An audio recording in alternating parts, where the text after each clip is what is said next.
Welcome to this free immigration help channel. Today is May 19th, 2023, and we're getting into the volume 95 of me answering your immigration related questions. As you can see, I have all your comments pulled up in front of me. Before I begin, as always, I'm going to mention I am not an immigration attorney. This is not a legal advice.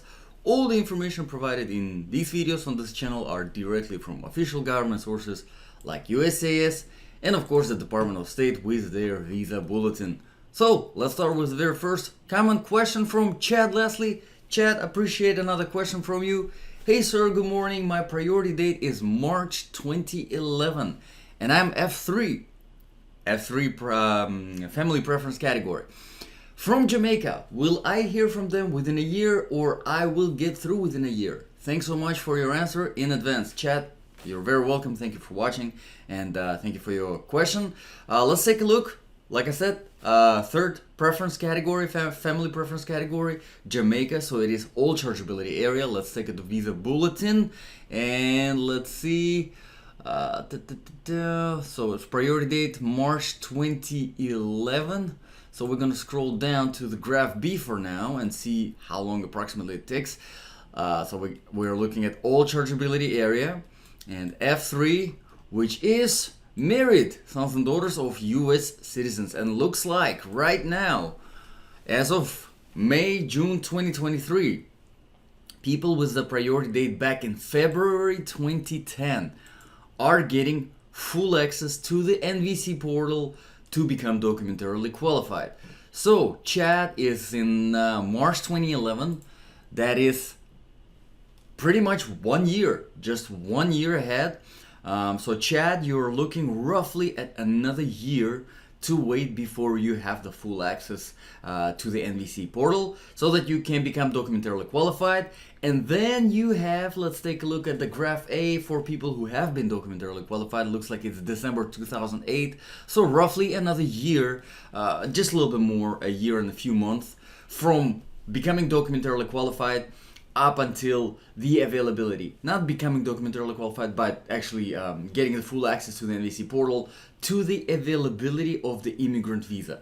So 1 more year roughly so that you have the full access to the NVC portal to become documentarily qualified, and then another year and a few months, maybe 2-3 months, to have that immigrant visa available for you. So for your immigrant visa interview. Chad, I would recommend checking out, the video that I've done specifically on the NVC portal and what that documentary qualification process entails. And in fact, everybody who's watching this video, if you haven't seen it, check it out. If you have a family reunification process going on and you're not yet documentarily qualified, check that video out. It's called Documentarily Qualified. What does it mean, basically? And in that video, I show a real NVC portal, a person who has been already documentarily qualified. So you will see exactly what fees you need to pay, how much. Yes, the fee for the affidavit of support, the fee for the immigrant visa application, which is DS-260. Obviously, the applications that you need to fill out, DS-260, and then the affidavit of support. Unless, of course, if you have joint sponsors, obviously an affidavit of support for a joint sponsor, and then the civil and financial documents that you need to provide in order to become documentarily qualified. The more prepared you are beforehand, once the NVC portal opens up, you will be ready to submit everything within a few days and just wait to become documentarily qualified and just wait for the availability of the immigrant visa. So Chad, hope I was able to answer your question. Let me know if you have any follow-up questions. I'll be happy to address them as well. All right, let's move on to the next one from Wahid Ahmed. Our date for F4, force priority, for force preference category in the family. It's the siblings, brothers and sisters of US citizens. Is July 2007. And date of qualifying May 17, 2021. When we can hope for our interview, please, sir. Of course, Wahid, thank you very much for your question. So, as most of you know, F4 it's the category that takes the longest, and you can see Wahid has been waiting since July 2007. That is 16 years. But I gotta say, Vahid, congratulations on becoming documentarily qualified, because that is it's a huge milestone. Right now, the only thing that you're waiting for, whether you're a beneficiary or if you're a petitioner, you're just waiting for the immigrant visa to become available. Once it is available, the interview is scheduled, you do the medical examination, you go to the interview, you get that visa. That's it. You are done. So let's take a look at the visa bulletin once again. We know the priority date is July 2007. We know that the beneficiary was already documentarily qualified. So let's take a look and see. So F4, February 2008 looks like they are processing, and the visa is actually becoming available to people that have their priority dates in April 2007, according to the June 2023 visa bulletin. April 2007, and Vahid is July 2007. So that means, let's see, April, May, June, July. Vahid, you are looking roughly at another 3-4 months before the availability of the immigrant visa. So 3-4 months, and your interview should be scheduled. So congratulations, you've really done a lot of waiting, and you're almost there. You're almost there. It's the finish line now.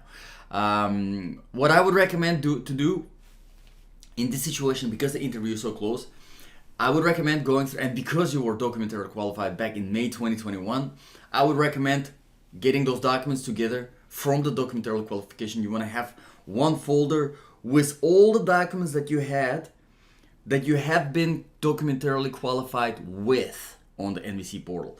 So, if you were documentarily qualified May 2021, I'm assuming you provided tax returns for 2019, 2020, right? 2 most recent tax returns. Have those in that folder. Also have the tax transcripts for those years, 2019, 2020. And I would recommend having a separate folder with the most recent stuff, with the most updated stuff, the tax transcripts and tax returns for 2021 and for 2022. Obviously, we don't have them for 2020 because we're still in 2023. But have them just in case with you, just in case if they ask.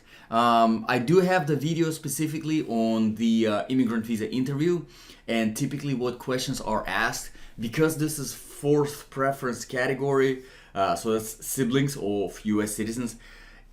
It's not really going to be a complicated interview.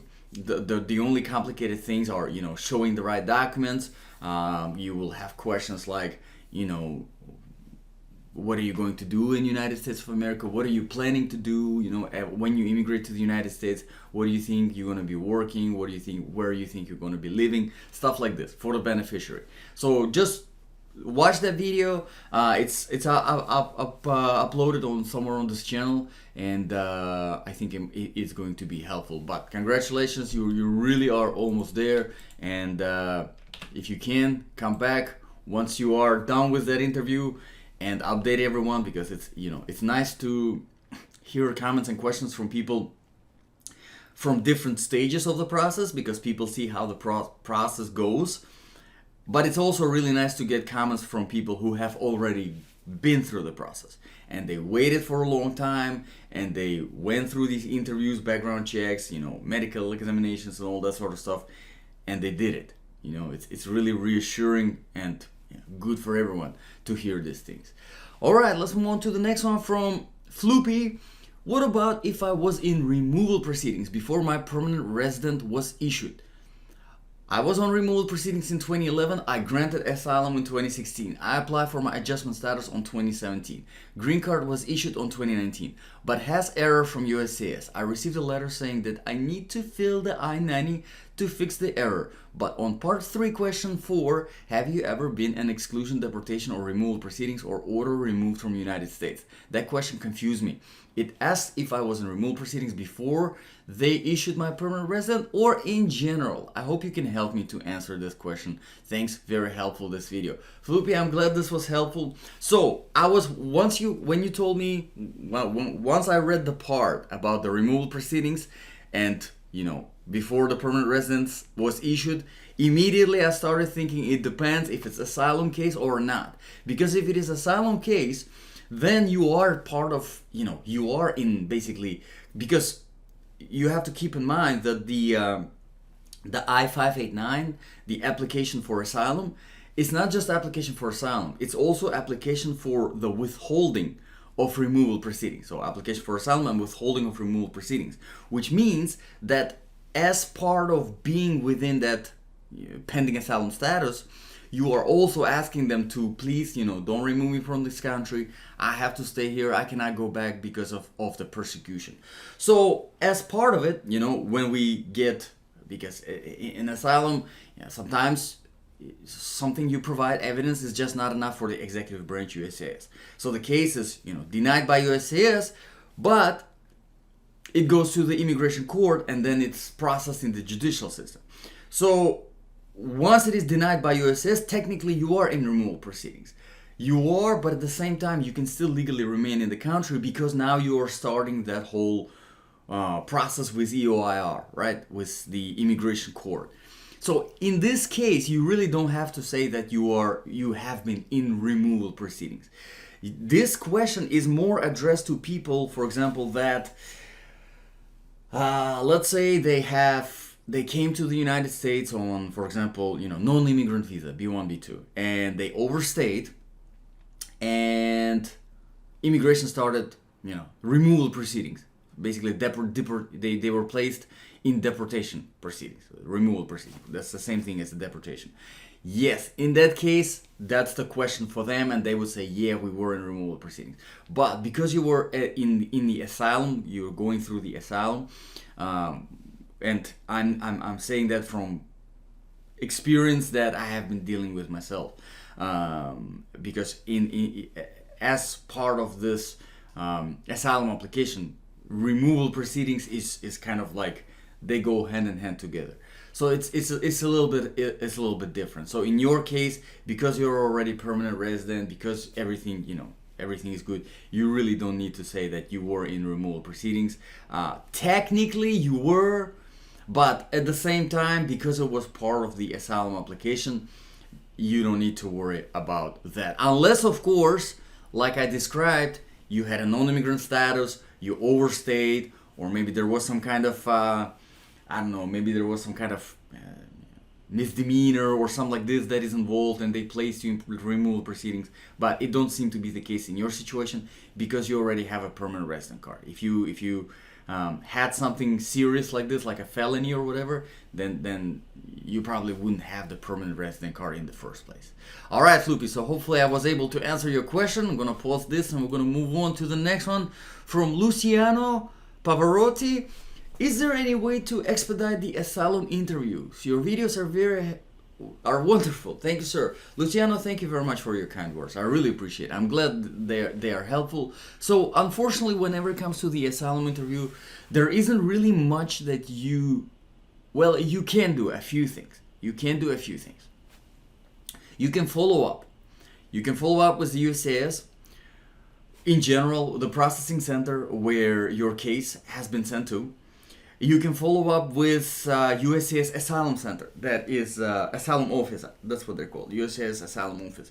And they have those in each state. They have those. So reach out to them because typically they hold on to your case and they're the ones who schedule the interview because that's where you go through these interviews.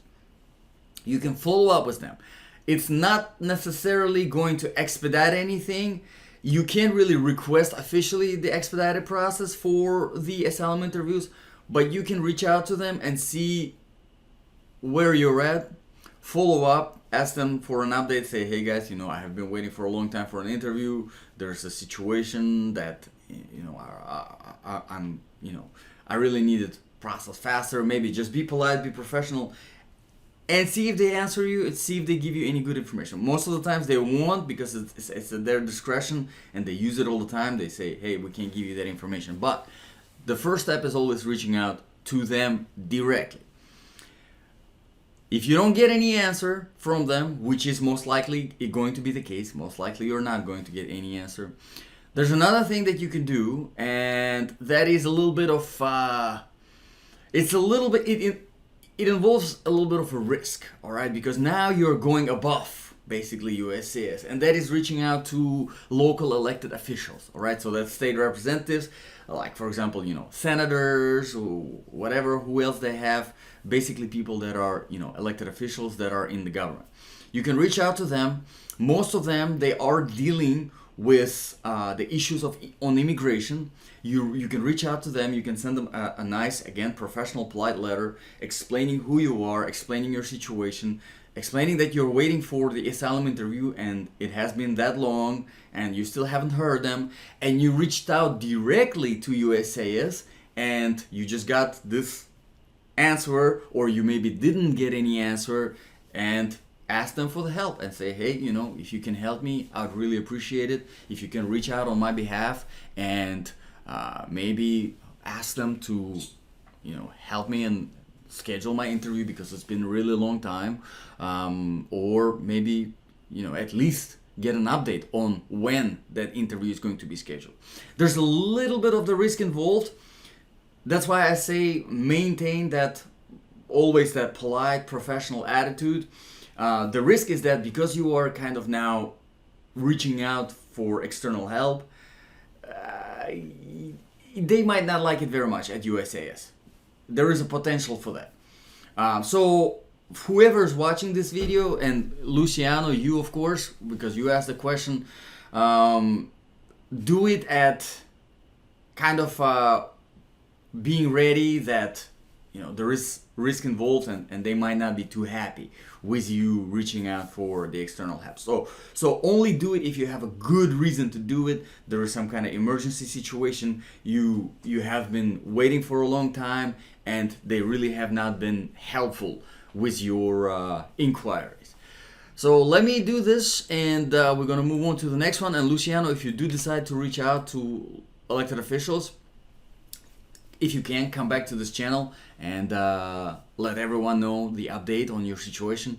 I would really appreciate it, because like I said, it's always great to, it's a blessing for me to be able to answer these questions, but it's also great to know the resolution from these answers. All right, let's move on to the next one from Caleb Niquate Corte. Sorry if I'm mispronouncing the name. Any advice for my IR2 interview?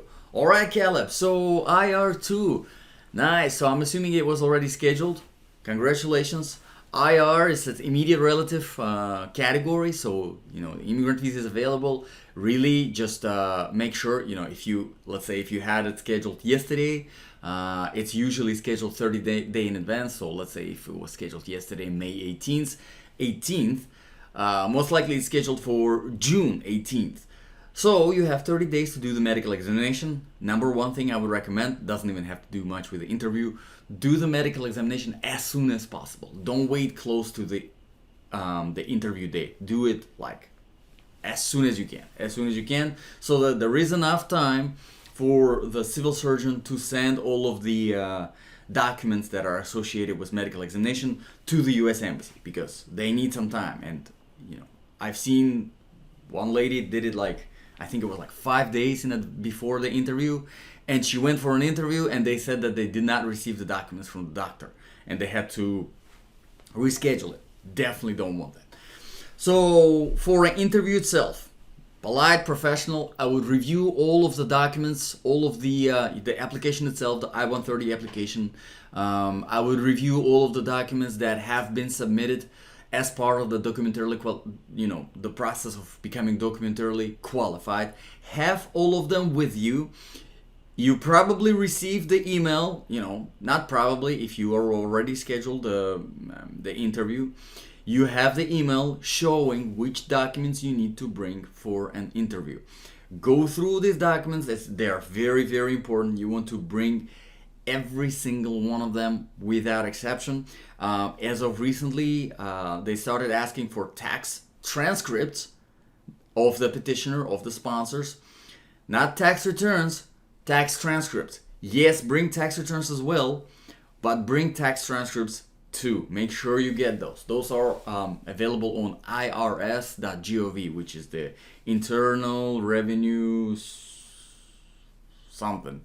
I don't know.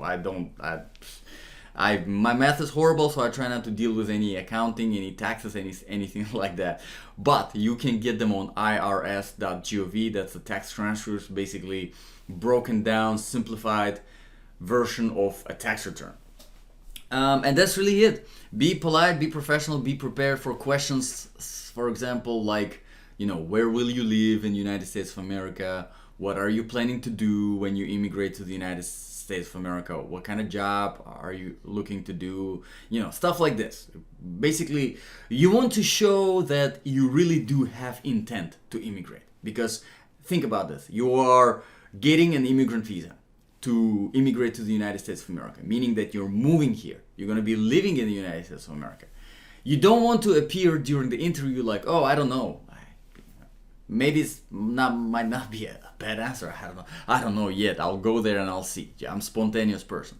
But it's much better to show them that, yeah, you have everything planned. You're prepared for your immigration. You are, you're ready to go and you want to go. You want to immigrate to the United States of America. That is definitely helpful. And then, of course, be prepared to answer some questions regarding your relationship with the petitioner. All right? So, basically very straightforward stuff. Because you're an immediate relative, you're not really going to be, it's not really going to be anything complicated. Pretty straightforward. But just something for you to keep in mind. So Caleb, hopefully if you can, come back and let us know how your interview went. But congratulations on getting to that stage, final stage, just a finishing line. All right, let's move on to the next question from Dennis to 4. Dennis, thank you for another comment. This icon right here means he's a top commenter. Hi sir, can I really get a detailed explanation of fiscal year? And do you get notified when an applicant becomes documentarily qualified in your portal? Okay, Dennis, so yes, you do get notified in fact, with the NVC, I always say that NVC, the good thing about basically dealing with this process with the National Visa Center, filling out all these, submitting all the documents, becoming documentarily qualified, is that they are very good on communication. If there is one document that is missing, if there's a document that is not accepted, if the joint sponsor is needed, if and including if you are documentarily qualified, meaning everything is accepted and good to go, they send you email immediately. As soon as you're documentarily qualified, you get the email. If there's a missing document and they need it, they send you an email. If you need a joint sponsor, they send you an email. So they're very good on that. Now, whenever it comes to the fiscal year is basically like we have a calendar year from January to December, that's the whole year. Fiscal year is the same thing, but it's not based on the calendar, it's based on governments, authorities, budget, finance, accounting stuff, whatever, right? So for example, for IRS tax, tax purposes, a fiscal year is from April 1st, I think, to I guess March to March 31st, something like that. So you see how it's, normal calendar year is between January and December. The fiscal year is based on that, because different countries, they have their own, but this is just specifically for their accounting purposes, all right? Which I am horrible with math and horrible with accounting and all that sort of stuff, but yes, I can roughly answer you what the fiscal year is. All right, let's move on to the next one. Actually, Denise, I'm gonna put this before I forget. And we're gonna move on to the next question from Masood Khan. Hi, I highly appreciate your help. You have described very well, brother. Thanks and God bless you, Masood. Thank you very much. God bless. I am glad my answer was helpful. Let's move on to the next question from Lambo. What about parents? Can we reunite with our parents if we don't have a wife or children on the refugee asylum relative petition? Okay, so Lambo, he's or she, I think it's he. Lambo, cars, I'm thinking, he, but I might be wrong. But anyway, is referring to the I-730 petition. And that's basically when you are granted asylum status, you can petition for your spouse and your children. children under 21, and in some situations there might be an exception made for some children over 21. Unfortunately, however, it's only for spouses and children. Whenever it comes to parents, the best thing to do is, of course, you're granted asylum in a year, you're applying for permanent residence, you get your permanent residence in 4 years and 9 months, you're applying for naturalization, you become naturalized. As a naturalized citizen, you can petition for your parents to come here to the United States of America, to immigrate to the United States of America. And it's going to be I-130, and we talk a lot about that on this channel. The good news is that parents of United States citizens, they fall under the immediate relative category, so you're not dealing with the backlog at all. On the negative side, of course, that you have to wait some extra time, like roughly 5.5 years, 6 years before you can petition for your parents, because you need to wait to get your permanent resident first and then obviously become naturalized. Alright, so let me put this and we're gonna move on to the next one. Actually, let's do this before I forget. And the next question, let's see, I'll do here because Lambo posted it on 2 videos. Next question is from Muhyiddin Bashir. Muhyiddin, thank you for another comment. I really appreciate it, and thank you for being publicly subscribed. I really appreciate that as well. Hello, thanks again for your help. Sorry, I should make my message separate, but yes, I'm documentary qualified and I paid the fees. I received a letter where they say to me I'm qualified. I received the okay on January 18. I'm based in Dakar, Senegal. Thank you, Muhyiddin. Thank you very much for clarifying. So it wasn't a question. It was a clarification comment that I have requested, Muhyiddin. I really appreciate it. All right, moving further to Mintu KMK. Hi, I have a question. If I fill online, do I still need to fill not applicable in empty boxes, or just fill in boxes I need to, and not to worry about not applicable as I am doing it online? Mintu, thank you very much. That is an excellent question. So this actually have not came up for a long time, so I'm glad that this came up. So whenever you're dealing with any kind of application, USCIS application, immigration, whether it's dealing with the immigration process or extending a non-immigrant visa, whatever, if you are filing an application by mail, a physical application, right? Paper, you print it out, you fill it out, you mail it. You want to make sure that you don't leave any blank spaces, all right? So for example, if let's say your name is, John Smith, and you don't have the middle name, don't leave the middle name field blank. Just putting John here and Smith in the last name. Put in the middle name. If you don't have one, put not applicable, N/A. And everything throughout the whole application the same way. It's very important. I cannot tell you, throughout my experience working with this, dealing with the, immigration stuff, how many times I've seen the applications come back and USCIS asks you to fill out the NA. It's not a big deal. Your application is not, denied or anything like this, but you are wasting time because you mail your application. It takes 3-4 days to get there. It lays there in the PO box or whatever on the desk of the immigration officer for however long, maybe a week, 2 weeks before it is reviewed. Then they review it and then they say, oh, blank fields, no good. They have to send you all the stuff back. Then you get it, you open it up, and then you have to fill out NA, and then you mail it again. So you waste at least a whole month for literally absolutely no reason. So if you're filing a physical application by mail, don't do that. The huge plus of the online application is that you don't have to worry about stuff like this. Why? Because once you submit that application online, there is no way for anybody to get in there and mess with it. Unlike the paper application, all right? So paper application, somewhere halfway, I can open it up and put in the middle name, John Smith, between John Smith, John David Smith, for example. and that's a whole, now kind of a different person. All right, so that's one of the reasons why USCIS, they don't want you to leave any blank in the physical, but in the online application, because you're filing it online and it is transmitted immediately to USCIS. Once you pay for the application, you don't have to worry about that at all. So if you have an opportunity to, if the application that you're filling out is available online, I would highly recommend filling it out online, because it just prevents, one of the things is much faster, but one of the main reasons is that it prevents unnecessary mistakes, delays like this.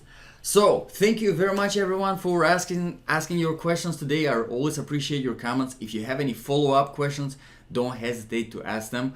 Just make sure and don't respond with your follow-up comment to my comment within your comment, because YouTube does not send me those notifications. Make sure to submit a separate comment and I will see it on this wall right here. So thank you very much for your time. God bless, and I'll see you in the next video.